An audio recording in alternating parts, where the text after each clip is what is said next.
2024 год стал точкой отсчета. Именно тогда специалисты по связи, массовым коммуникациям и цифровому развитию приступили к реализации амбициозной задачи. Цель не просто создать сервер, а сформировать единую базу хранения всех государственных информационных ресурсов. Сегодня объект готов принимать первых лиц государства. Президенту и главе правительства демонстрируют результат работы. Масштабы впечатляют. Здесь будет сосредоточено все, от оцифрованных архивов до баз данных ведомств. Кстати, МНС Абхазии – первые клиенты Центра обработки данных. Были получены технические требования от СОД. Далее были проведены согласования сетевых архитектур и развертывания серверных мощностей в Центре обработки данных, после чего начали интеграцию с базами данных налогоплательщиков Министерства по налогам и сборам. Также идет развертывание и тестирование компонентов системы и устранение проблем с сетевыми портами и доступом. Этот центр – фундамент электронного правительства. Здесь размещено серверное и сетевое оборудование, которое гарантирует бесперебойную работу налоговых сервисов, госуслуг и, главное, полную сохранность персональных данных граждан. Теперь получать документы, справки или взаимодействовать с госорганами можно удаленно, не выходя из дома. Это касается как жителей, так и предпринимателей. Центр развернут в здании городской телестанции в Сухуме. Место выбрано не случайно. Профильный госкомитет отдал приоритет прочности и безопасности. По сути, это высокотехнологичная крепость, способная обеспечить стабильность цифровой инфраструктуры страны. Мы можем сказать, что созданы условия для того, чтобы наша экономика, наши возможности стали и на цифровые рельсы. Да, все верно. То есть сам ЦОД, он призван решить не только текущие задачи, но он формирует такую технологическую площадку для цифровой трансформации государственных органов. То есть в перспективе даже мы планируем предоставлять государственные услуги в электронном виде. Понятно. Но здесь речь идет не только о возможностях для государственных служб, также и компании, частные компании, организации могут разместить свои мощности на площадке этого ЦОДа. Да, все верно. То есть площадка как раз таки позволяет, мощность самой площадки позволяет делать это, и, соответственно, она будет служить такой основой для будущих проектов в области информатизации республики.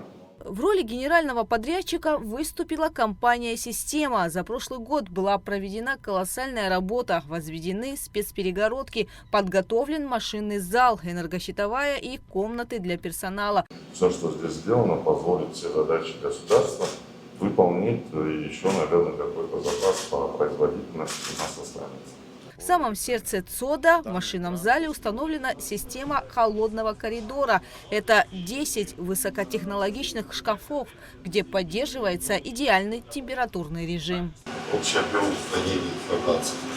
Общий объем хранения на текущий момент у нас составляет 315 терабайт. Это система хранения данных с оборотной сетью около 100 секунд. Особое внимание энергобезопасности. В энергощитовой установлены мощные источники бесперебойного питания и стеллажи с аккумуляторами. Если городское электричество пропадет, система даже не остановится. Но и это еще не все. Завершены работы в помещении для дизельно-генераторных установок. 2 независимые установки ДГУ обеспечат полную автономность центра. Также отремонтированы помещения для IT-специалистов. Штат уже определен. Это высококвалифицированные сотрудники, которые будут следить за безопасностью данных в режиме реального времени. В планах подготовка специалистов. В ближайшей перспективе строительство МФЦ для оказания госуслуг, создание электронных налоговых сервисов, цифровая энергетика. Президент и премьер-министр дали высокую оценку проделанной работе. Это действительно новый этап развития и цифровой экономики в нашей стране. Еще 3 года тому назад было принято решение о реализации этого крупного проекта.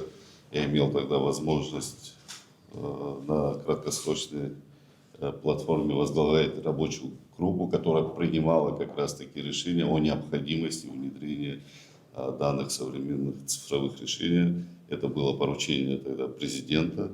И сегодня, спустя 3 года, мы совершенно точно можем отметить, что проект успешно реализован.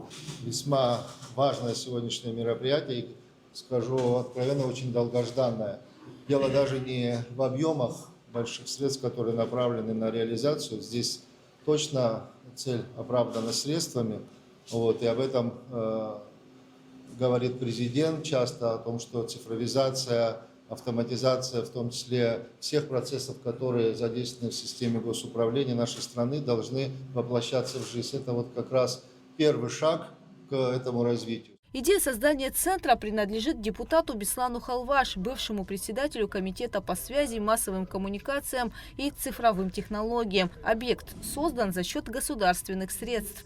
Сегодня мы все с вами являемся свидетелями знакового события открытия Государственного центра обработки данных. Это очень важное масштабное мероприятие, которое, я уверен, станет мощным стимулом для цифровизации всей нашей экономики. Запуском этого центра Абхазия официально вступает в новую цифровую эру, где государственные услуги становятся доступнее, а данные защищены. Гугут Савардани, Алексей Гухава, Абхазское телевидение.